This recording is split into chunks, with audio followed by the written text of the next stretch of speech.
हम चलते हैं आगे। नेक्स्ट है सॉल्युबिलिटी एंड हेनरी लॉ। तो जरा सॉल्युबिलिटी और हेनरी लॉ को चेक कर लेते हैं। Solubility, solid in liquid. तो जरा आप ध्यान से चेक करो, अगर आप किसी सॉलिड को लिक्विड में मिक्स करना चाहते हो तो that is called solubility. Obviously आप सोल्ट ले रहे हो, जैसे नमक लिया, नमक में आपने क्या किया, नमक को आपने वाटर में मिक्स करने की कोशिश करी। एक बात और बता देता हूं, पोलर चीज पोलर में मिक्स हो जाती है बड़े आसानी से। अगर आप नमक को मिक्स करने जाओगे तो नमक बड़े आसानी से घुल जाता है पानी के अंदर, क्योंकि नमक खुद ही कैसा होता है, पोलर, जानते हो ना। तो polar solid are very much easily mixed up, or we can say those are friends of polar solvent. yes, और नॉन पोलर जो सॉलिड्स होते हैं वो नॉन पोलर सॉल्वेंट में आसानी से घुल जाते हैं। तो नॉन पोलर जैसे कि वैक्स, अगर आपको वैक्स को मिक्स करना है तो बेंजीन में घुल जाएगी आसानी से, कोई प्रॉब्लम नहीं है, ठीक है। सो ये हो गया सॉल्युबिलिटी। तो ये ध्यान रखना है कि जो जैसा होता है वो सामने वाले के साथ मिक्स होगा, मतलब वैसे ही सामने वाले के साथ, पोलर पोलर के साथ मिक्स हो जाता है, नॉन पोलर के साथ मिक्स हो जाता है। मजे की बात देखो, इफेक्ट ऑफ टेम्परेचर। आप सॉल्युबिलिटी को ध्यान से देखो, solubility is endothermic. Now what you mean by endothermic? Endothermic का मतलब इसको एनर्जी की जरूरत पड़ती है। तो जैसे ही आप, मतलब कौन सी सॉल्युबिलिटी, सॉलिड को लिक्विड में मिक्स करने जाओगे तब। आपको पता है, सिंपल एग्जांपल बताता हूं, आप कभी गौर करना, आप ठंडा पानी लेना और गर्म पानी लेना, ईमानदारी से आप लोग चैट में बताओ, I am asking a simple question. एक आपने ठंडा पानी लिया, एक आपने गर्म पानी लिया, ईमानदारी से बताओ कि चीनी किसमें आसानी से घुल जाएगी? Come on dude, write down. चीनी किसमें कम एफर्ट में आसानी से घुल जाएगी? लिखो चैट सेक्शन के अंदर। अगर आपने ठंडा पानी लिया और गर्म पानी लिया तो चीनी आसानी से कौन से पानी में घुल जाएगी? अब इतने समझदार हो, गलत मत लिखना नहीं तो पाप लगेगा, सच बता रहा हूं। चीनी आसानी से कौन से पानी में आसानी से घुल जाएगी? Somebody write down cold water. बेटा तुम लो, ठंडा पानी लेके देखो तुम, मतलब कैसे उल्लू के पट्टे पैदा हुए हैं कई बार ऐसे हंसी आती है मेरे को। तो मतलब कौन कह रहा है ठंडे पानी में घुल जाएगा चीनी, गर्म पानी में नहीं घुलेगा? मतलब ऐसे ऐसे उल्लू के पट्टे हैं, मतलब तुमने घर पे कुछ किया ही नहीं है, किचन में घुसे हो कभी? मम्मी की मदद कराओ जाके, ठंडे पानी में घुलेगी चीनी ऐसे नहीं, वो मम्मियां होती है ना, उल्लू के पट्टे कहीं के। कौन लिख रहा है ठंडा पानी में? उसकी लेता हूं अभी चैट सेक्शन में अच्छे से पकड़ के क्लास, उसकी क्लास लेता हूं, ठीक है। कोई भरोसा नहीं, आजकल बहुत ऐसे बोलते हैं, हाँ ये बोल दिया, उसकी क्लास लेता हूं। I am actually practically satisfied this term as well. तो कौन है? आपको लिख ही नहीं रहा कोल्ड वाटर, जब है ना सर क्लास लेंगे अभी थोड़ी देर में।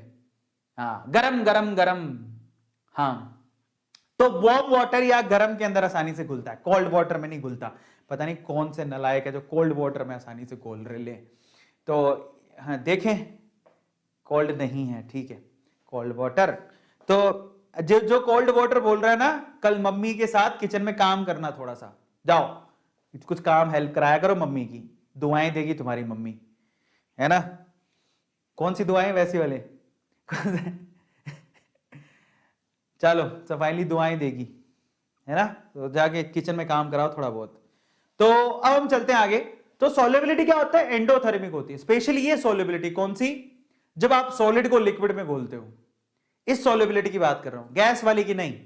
तो जब आप सॉलिड को लिक्विड में घोलते हो तो ये एंडोथर्मिक होती है। इन दैट केस अगर आप टेम्परेचर बढ़ाओगे तो सॉल्युबिलिटी इंक्रीज होगी, समझे। अगर आपने टेम्परेचर बढ़ाया तो सॉल्युबिलिटी इंक्रीज होगी। कॉमन सेंस है, it is very a common sense. समझ में आया? That's very common sense. सबको समझ में आ गया? तो आपको ध्यान रखना है कि सॉल्युबिलिटी बढ़ती है अगर आपने टेम्परेचर बढ़ाया, because this is endothermic. But किसके लिए? सॉलिड लिक्विड की बात कर रहा हूं मैं, गैस को मत ले लेना, कई होशियार होते हैं, गैस की बात नहीं कर रहा हूं मैं, लिखा हुआ ऊपर, ठीक है। अब हम चलते आगे, प्रेशर का इफेक्ट जरा समझते हैं। अगर आपने प्रेशर डाला तो टेम्परेचर है तो प्रेशर का क्या फर्क पड़ता है? कोई सिग्निफिकेंट फर्क नहीं पड़ता। सॉलिड के ऊपर प्रेशर का कोई फर्क नहीं पड़ता, सबको पता है, क्योंकि गैस के ऊपर प्रेशर का फर्क पड़ता है। सॉलिड पे कब से प्रेशर का फर्क पड़ने लग गया?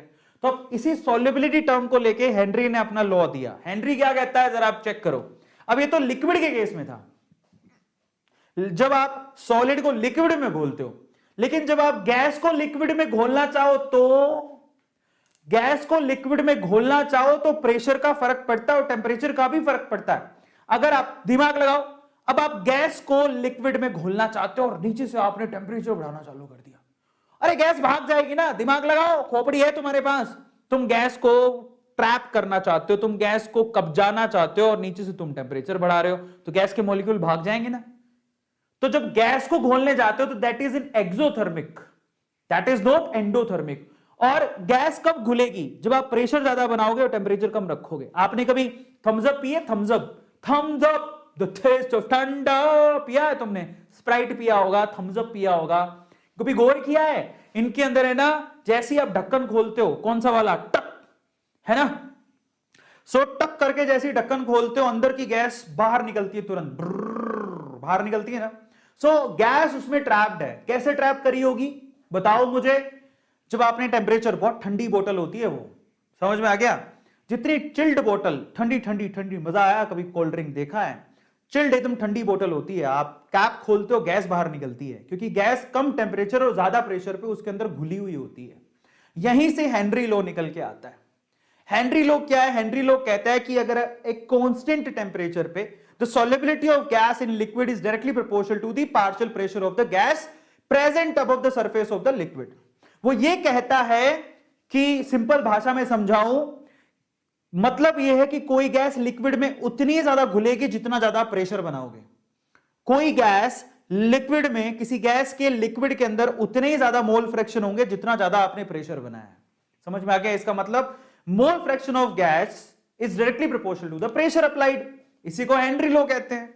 जितना ज्यादा प्रेशर बनाओगे उतने ज्यादा मोल फ्रैक्शन आपको मिलेंगे। So x is directly proportional to pressure, जितना ज्यादा प्रेशर एक्स की वैल्यू भी उतनी ज्यादा होगी। So x is equal to k into p. सबको समझ में आ गया? या फिर P equal to 1/k into x, ऐसा भी लिख सकते हो। यहां पर 1/k को एक नया कांस्टेंट KH बोलते हैं, और एक KH क्या है? Henry constant. तो यहां पर P equal to KH into x, this is the actual Henry law. क्या कहलाता है ये? लॉ। समझ में आ गया? ये आपको ध्यान रखना है। KH इज हेनरी कांस्टेंट, आपको ध्यान रखना है। KH की वैल्यू अगर ज्यादा होगी तो सॉल्युबिलिटी कम होगी, ये भी आपको ध्यान रखना है। वैसा क्यों? आप खुद ही देखो जरा ध्यान से। यहां पर क्या लिखा है? P is equal to KH into x, ये लिखा हुआ है। तो x इज इक्वल टू क्या हो गया? P upon KH। अब अगर मैं कह दूं कि प्रेशर कांस्टेंट है, इसका मतलब सॉल्युबिलिटी किसके इनवर्सली प्रोपोर्शनल हो गई? KH के। x क्या है यहाँ पर? सॉल्युबिलिटी तो है। सॉल्युबिलिटी का मतलब क्या होता है? That is concentration of solute. इसका मतलब अगर आपने KH की वैल्यू बढ़ा दी तो x की वैल्यू घटेगी। x मतलब क्या है? सॉल्युबिलिटी। समझ में आ गया? तो आपको ध्यान रखना है, that's very easy. So finally अगर KH की वैल्यू ज्यादा होगी तो उस गैस की सॉल्युबिलिटी कम होगी। आपको ध्यान रखना है, सुपर नोट है।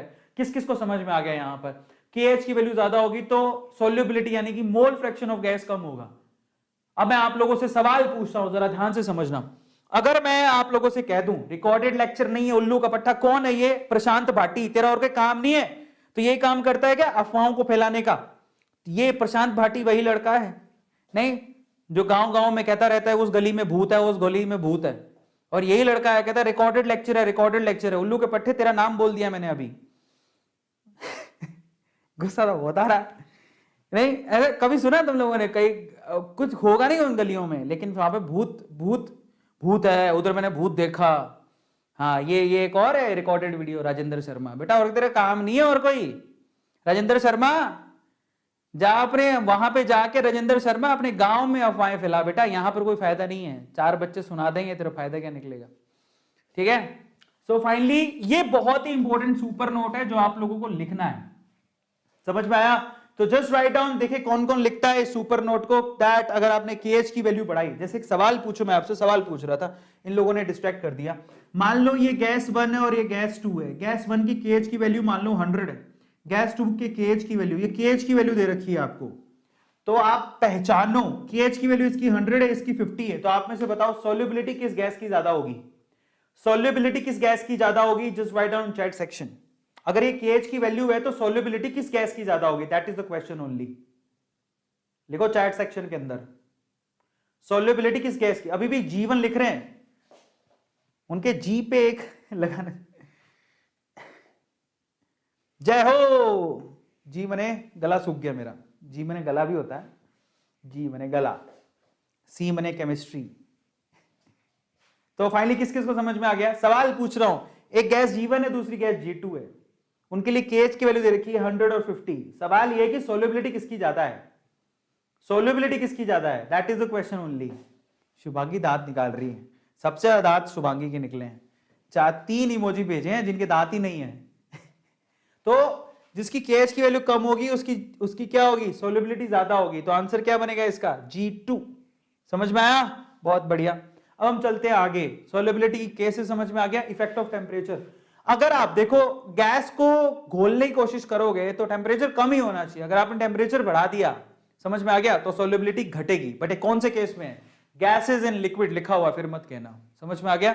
इफेक्ट ऑफ प्रेशर, जितना ज्यादा प्रेशर बनाओगे सोल्युबिलिटी उतनी ज्यादा होगी, तो सबको पता है, बच्चा बच्चा जानता है। अब हम चलते हैं रोल्ड लॉ।